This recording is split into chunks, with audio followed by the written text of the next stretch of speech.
So over here you can see that I have a video for this, and now what I'm going to do is I'm going to go around on the effects right here, onto opacity, and then I'm going to go around and draw out a selection over here.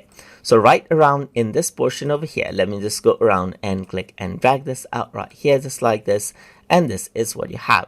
Let me just go around and change around the Bezier curve right here and adjust the selection right here just like this. Click and drag out, and this is what you have. So if I were to go around and click on track, then what happens is that it tracks out that particular object right here. So it does take a bit of time. So you can see that it is taking time right here. So now once that's complete, then the tracking will be done. So I'm just going to go around and skip to the part where the tracking is complete.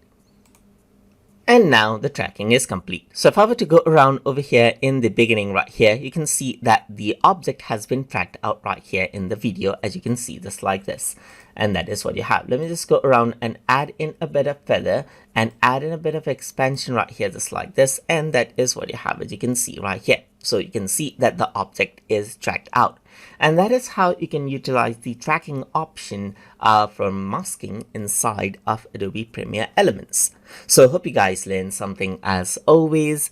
And as always, please like, comment, share, and subscribe.